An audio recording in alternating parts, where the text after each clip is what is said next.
Here you go, boys. Say, you both look like you got a Furphy or two to tell.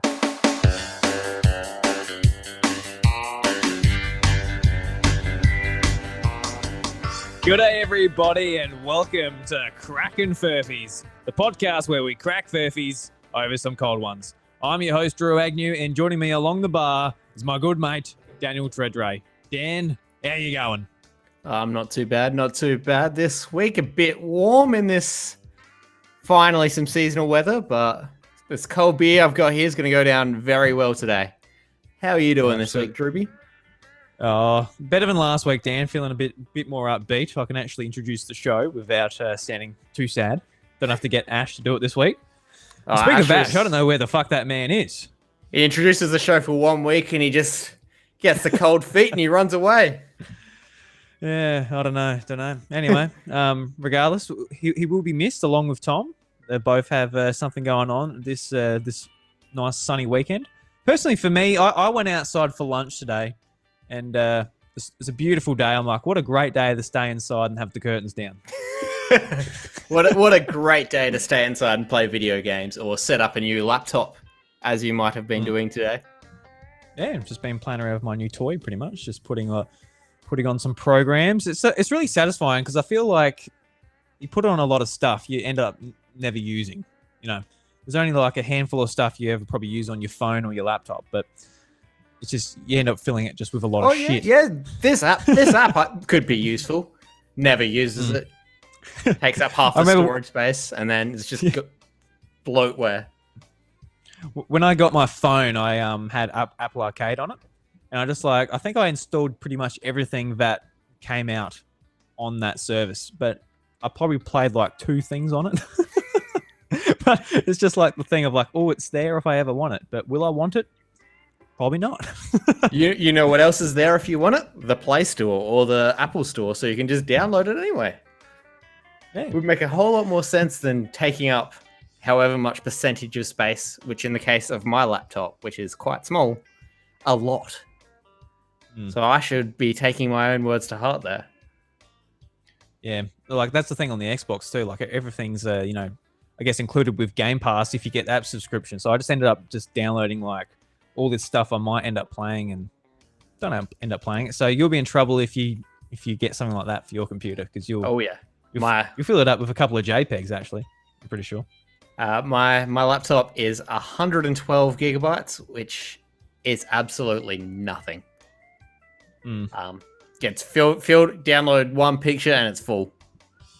Save a 1-word document, you've got no room for this. It's very frustrating. It's also meant to be a gaming laptop, and I don't see how that works with that little storage space. Oh, sounds like it doesn't. Yeah. So, Dan, I don't know what's going on here, but I'm looking at sort of the preview we have here on the program we use, but on the actual live stream, you're just frozen and you look like a stunned mullet.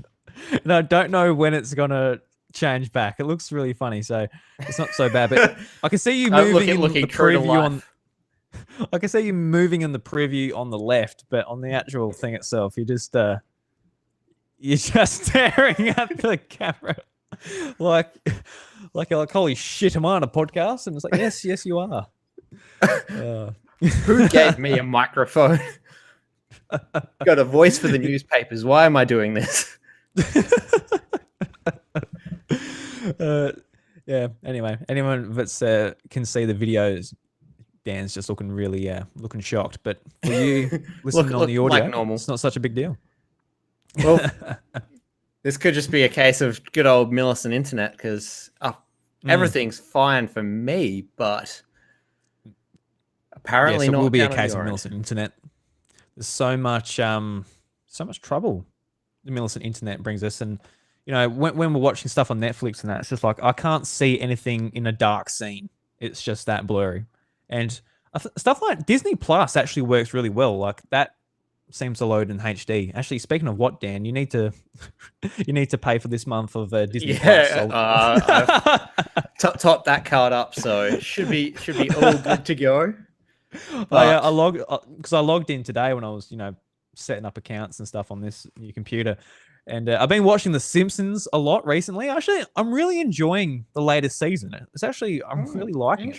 Interesting. Yeah, I wasn't expecting it because, the last week, I guess just to inform listeners of this show, I didn't want to talk about it last week because I was still like, last week I didn't want to podcast at all really, but since I've got to basically set it up for the other three, I've got to record it and all that. So I didn't want to let you guys down for a second week in a row. But after we basically lost our dog, which was real shit, real unexpected, and just no good.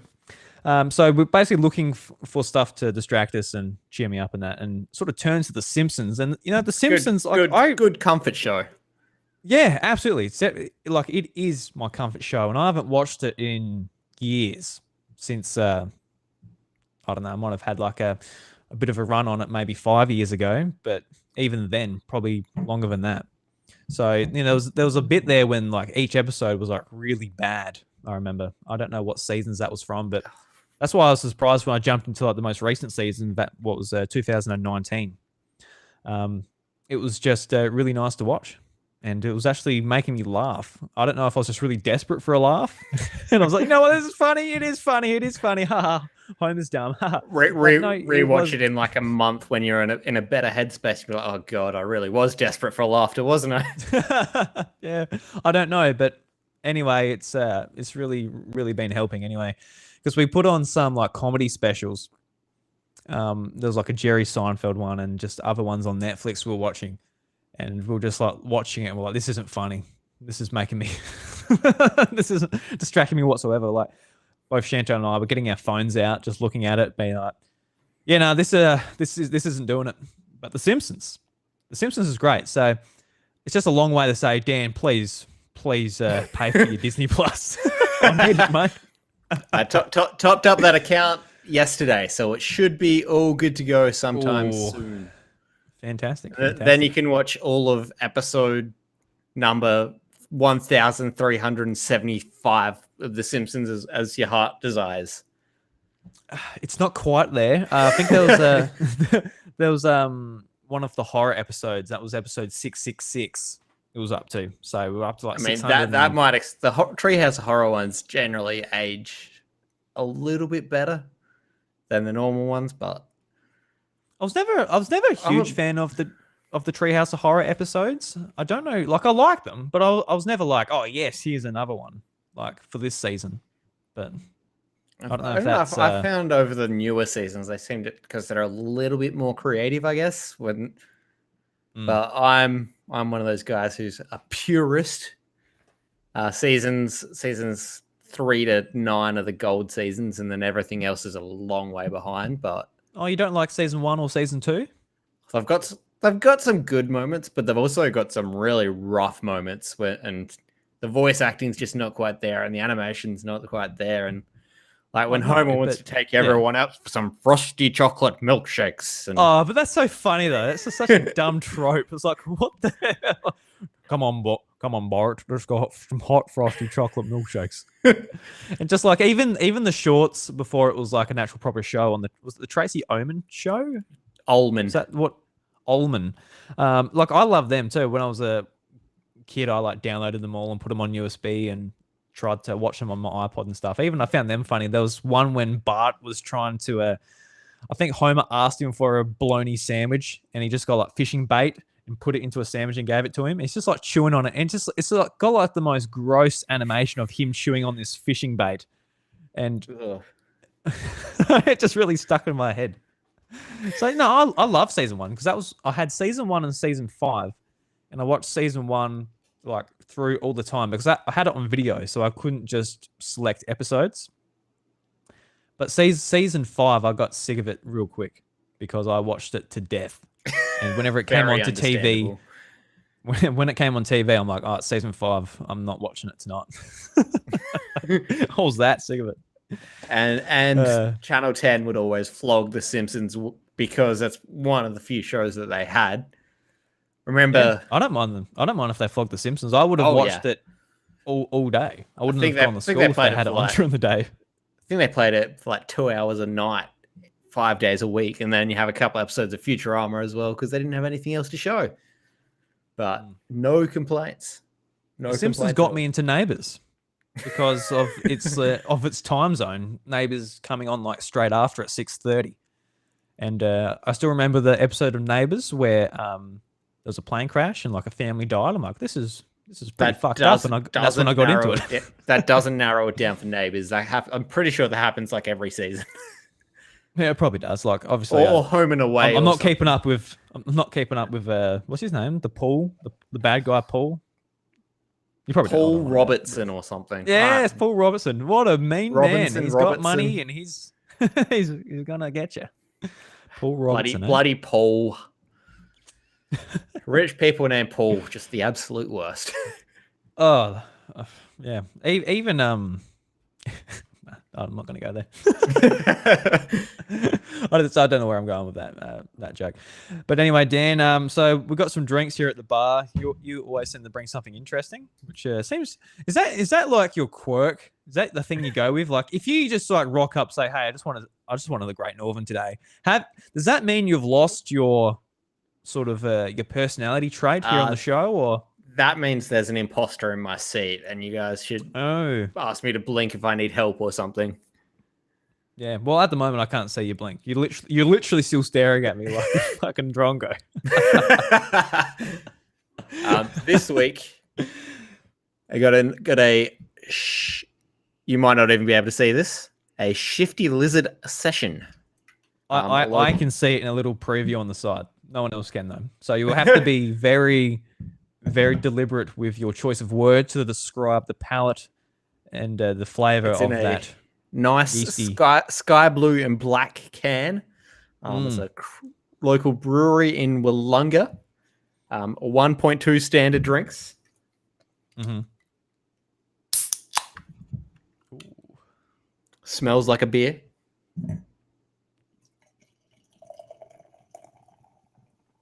It sounds like a beer.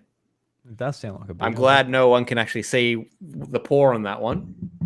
I can see it. It's a bad pour, ladies and gentlemen. He's got, I think, it's about horrendous. 10 centimeters of head on that. Well, let's just say I would make a shitty bartender.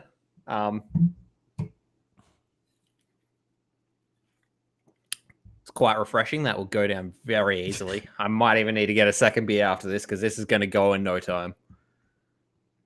Got a the best fruitiness to it. Like the beers that just like taste nice and you can just sink them nice and quickly. Like you don't want to get paralyzed on them. There's I know we're here in Australia. We don't want to embrace that culture of binge drinking, but just some nice beverages to enjoy.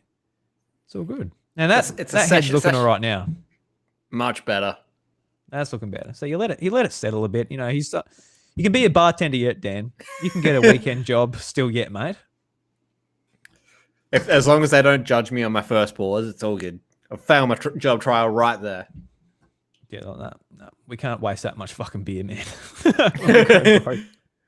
You go through a whole keg to get like one schooner out. a South Australian schooner as well, so like that's nothing. Yeah, that's like it's like a shot glass in Victoria. That's the next thing. Like with the borders opening up, everyone's worried about, COVID coming into South Australia from Victoria. But the worst thing is just all the people coming to the pubs and, asking for pints, and they get South Australian schooners. That's going to be the worst thing to come from all this. So I tell you, it made a difference. Like in the lockdown last year, working at the pub, it was sort of nice, just being like, not having to explain the sizes of our drinks all the time. Even though we got signs up on the fridges saying, hey, this is a schooner, this is a pint, these are the sizes. Enjoy, order your beer. But everyone knows drunk people can't read, so that's the problem with that. Yeah. But even when they first walk in and they're completely sober. Victorians can't read? Yeah, sure. We'll go over that. I mean, I'm not the strongest reader either, but I can read a sign that says says what the drinks are. A pint is the big one. But not big enough for a lot of people. Like, I want a bigger one. It's, oh, fuck me. I don't know. That's called an imperial pint. I don't know. Who cares? Anyway, I've got a Carlton Dry. And after the hearing last your one pour, from your wedding. Oh, God. Almost The lost boy. that one. Shit. It was a boy. It's a biff. Now, I thought these would be kind of recent, but after that froth up, I'm a bit concerned now. What's the use by date on these? Because Dan knows very well that like the use by date on my drinks in my fridge could be anything because I don't drink a whole lot. I think I brought down a slab of Furphy one time that stayed in your fridge for around a year. Yeah. And that's when like Ash came over last weekend and he was going to leave some drinks in the fridge. I'm like, no, don't, man. I probably won't get to them. Well, unless he wants to keep recording at your place, in which case they might go through. But that would require a certain circumstance. Yeah, I think it actually might be a bit foxy. It doesn't taste that nice. Oh dear. Yeah. It's open now. You can't waste it. I've got to drink something. I mean, it's not like it's going to poison you. It's just malt, hops, and yeast, but yeah, it's not going to be great. Look on the bright side. I've done at least one thing right. It's cold, and it is fizzy, so I can't complain too much. It is wet as well. It's nice and carbonated. Yeah, it's not just flour left over. All right. So now we've got some beers. I think it's time to crack some. I reckon. Let's try and crack some Furphys there, Dano. Right. So who's going to go first? There's only two of us. It's been a long time since I've done an episode just with two people. This might be the first one apart from some of the test ones we've done a long time ago as well. Well, a while ago. I'm happy to jump in first since you're doing the hosting jobs. Oh, sure. All right, Dan. All right. Ladies first. All three of these stories come from the Northern Territory News. Okay. Except for one, you bloody cheeky bastard. It's up to you to pick it. Abducted. I'm not quackers, but aliens stole my feathered friends. UFO cut off my car. Northern Territory woman claims alien hoons and UFO shaped like Ford station wagon cut her off. And out of time. Darwin police arrest man claiming to be a time traveler here to warn us of aliens. Oh, fuck you, Dan. So they're all from the Northern Territory with people claiming they've seen aliens. How am I going to guess this one? There is no way. It's like, well, this lady has a very good point, and that's very plausible, and I'm just going to nail it. Jesus Christ. All right. So more information on all of them. I'm going to need to listen to how each one is written, but you're a good writer as well, so you're not going to fumble anyway. I'm actually quite disappointed. Ash and Tom aren't here to hear the best of the Northern Territory news. Well, they're busy tending to their Hot Wheels collection. You got to polish it every couple of weeks, otherwise it'll rust. So true, it's true. Abducted. I'm not quackers, but aliens stole my feathered friends. Alien forces are behind a series of strange duckling disappearances in the Northern Territory, and nurses claimed. About 2 months ago, one of Humpty Doo nurse Desi Friend's ducks went missing.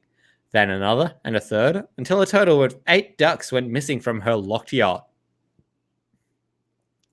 Mysteriously, over the course of 2 weeks, one by one they disappeared into thin air, she said. There's no sign of forced entry. There's no feathers. There's no big fat snakes. There's no dogs. There's no evidence at all. A wild dog couldn't have got past my dog and would have left feathers or a mess. And a snake couldn't have eaten 8 ducks in 3 weeks. The birds had clipped wings and couldn't fly, so Miss Friend said it was unlikely that her feathered friends escaped themselves. However, she hadn't ruled out the possibility of an alien abduction. That's definitely on the cards, she said. Whoever has taken the ducks has taken all the good ducks, and I've been left with Squawky Duck and Old Duck, who is a bit senile. So it must be alien forces that have left me with my 2 worst ducks. That's a great conclusion to come to. I'm not smart enough to come to that one as abruptly as she did, but interesting. I don't think there are too many people smart enough to come to that conclusion that quickly. No, she's a genius. So, yeah. All right. Well, that's a very plausible story. A crazy woman in the Northern Territory claiming aliens stole her ducks. And I'm trying to think, like, would you have ducks in the Northern Territory? I'm sure. Why not? Just trying to think. Would it be a bit dry for a duck? Be a bit hot for a duck. Could be if I was a duck, duck for a duck. If I was a duck, would I want to be in Northern Australia? Oh, fuck no. No, I wouldn't. Well, maybe they'd love to be there during the monsoon season. That's right. You know, it gets very wet up there, but it's a bit humid. The ducks like the humidity. I don't know. I don't like the humidity, but I'm not a duck, so I can't really speak on their behalf. Drew the duckling. All right, story number 2.